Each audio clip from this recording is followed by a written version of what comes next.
Hello, c'est Yann Bonizek qui vous parle. Bienvenue sur LearnTracks, le podcast du média design appliqué à la formation.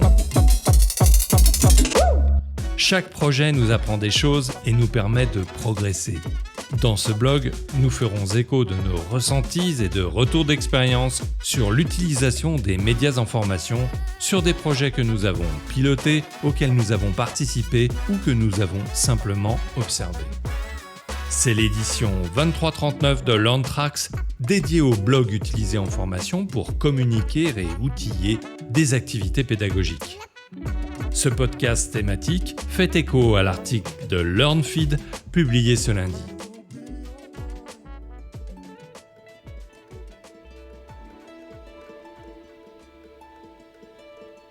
Tout au long de mon parcours, j'ai eu l'occasion de réaliser de nombreux blogs, personnels ou professionnels, simples ou complexes, prospères ou éphémères. Je souhaite partager avec vous 4 expériences de projets réussis qui illustrent la polyvalence de cet outil et qui me semblent inspirants. Exemple 1, le blog de C-Campus. Il est impossible de parler de blog de formation sans mentionner le blog de C-Campus. Il y a 10 ans, alors que je travaillais dans cette entreprise, nous avions lancé un blog pour accroître notre notoriété. Mais piloté avec authenticité, efficacité et une régularité sans faille par Marc Dennery, épaulé par Henri Ocre et toute l'équipe de C-Campus, ce blog est devenu bien plus. Aujourd'hui, il est une référence dans le domaine de la pédagogie et de la formation en entreprise avec plus de 6000 abonnés et plus de 650 articles publiés. Pour ceux qui ne le connaissent pas, allez vite l'explorer à l'adresse blog-formation-entreprise.fr.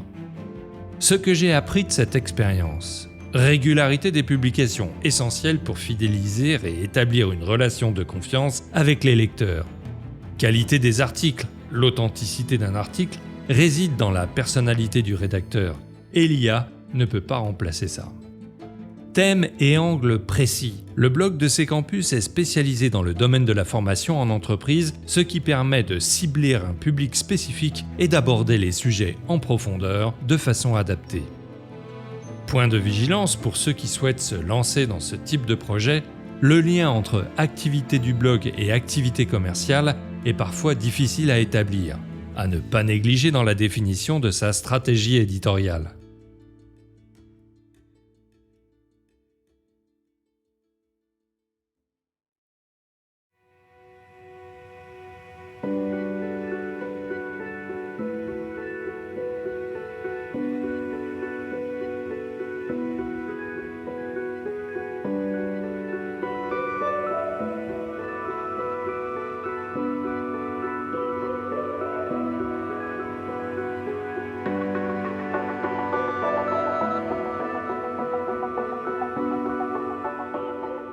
Exemple 2, le blog professionnel d'étudiants et d'étudiantes. En tant que maître de conférences associé à l'UFR des sciences de la communication de l'université Sorbonne Paris-Nord, je pilote une unité d'enseignement dédiée à l'insertion professionnelle pour les masters première année. Mon rôle est de les guider dans la clarification de leurs ambitions professionnelles et la valorisation de leur profil pour leur permettre de trouver le stage adapté à leurs aspirations. Depuis une quinzaine d'années, j'ai choisi une méthode d'évaluation particulière. Je leur demande de créer un blog professionnel composé d'une vingtaine d'articles, rédigés à un rythme de 2 articles par semaine entre mi-octobre et mi-décembre. Autant vous dire que ça ne me rend pas très populaire. En effet, l'exercice requiert rigueur, organisation, persévérance, réflexion et inventivité. Toutefois, les retombées sont palpables. Nombreux sont ceux qui, grâce à leur blog, se font remarquer et décrochent un stage en adéquation avec leurs aspirations. Le travail sur ce blog est accompagné en classe. La démarche commence par la sélection du thème, l'identification d'une audience cible et la conception d'une stratégie éditoriale pertinente. Cela stimule chez l'étudiant ou l'étudiante une réflexion approfondie sur son parcours, ses aspirations et ses préférences. En s'efforçant de valoriser leur expertise en cours de constitution, ils la consolident, procèdent à des recherches, traitent l'information et font le lien entre leurs expériences passées et leurs objectifs futurs, donnant ainsi du sens à leur démarche. Certains ou certaines poursuivent même cette aventure bloguesque, faisant de ce support un compagnon de leur évolution professionnelle. Ce que j'ai appris de cette expérience, le véritable atout de cette approche pédagogique réside dans la capacité du blog à offrir aux étudiants un miroir réflexif, les aidant à mieux se connaître et à préciser leur trajectoire. Il devient également un outil pratique pour développer des compétences diverses, allant de la gestion de l'information, la veille, la rédaction, jusqu'aux aspects techniques tels que le SEO ou la maîtrise des réseaux sociaux. Point de vigilance, il est important de bien faire comprendre aux étudiants et aux étudiantes l'objectif du projet et de les impliquer dans la démarche. Si l'exercice est réalisé de façon scolaire, il perd tout son intérêt.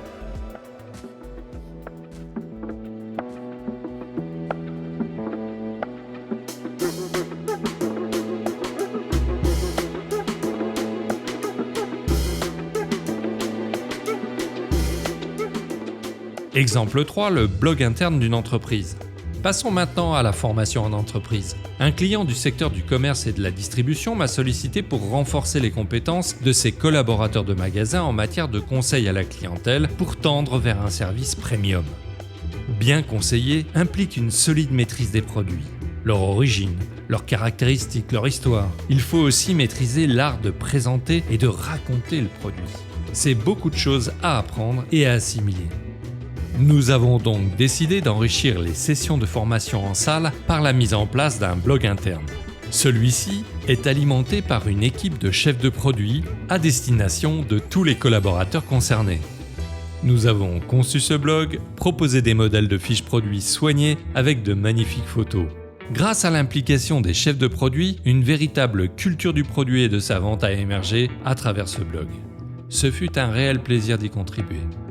Ce que j'ai appris de cette expérience, le blog est un outil précieux pour valoriser le savoir des experts, renforcer les liens entre les collaborateurs et stimuler le partage des connaissances. Point de vigilance, l'écriture peut représenter un défi pour certains. Heureusement, nous avons désormais ChatGPT pour nous assister, n'est-ce pas ?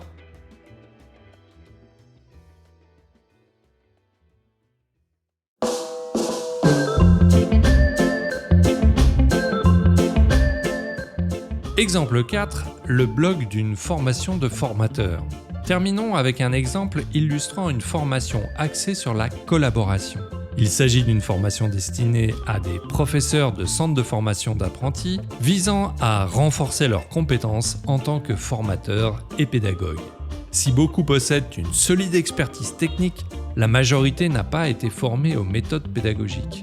Outre les sessions de formation en salle, chaque participant était tenu de mener un projet pédagogique fil rouge, structuré autour d'étapes bien définies, matérialisées par des fiches projets. À chaque étape, une échéance était fixée pour la remise d'un livrable. C'est ici que le blog intervenait.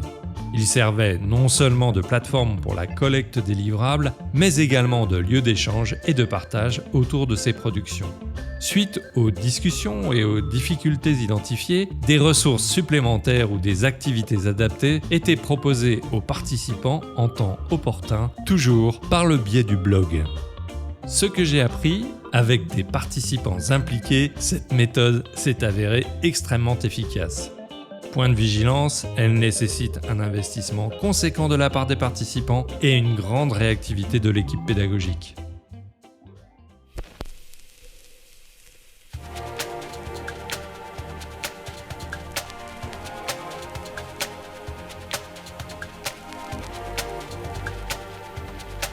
En guise de conclusion, ces exemples variés démontrent la flexibilité et l'efficacité des blogs en matière de formation sans engendrer de coûts prohibitifs. Mais attention, la mise en œuvre peut être chronophage.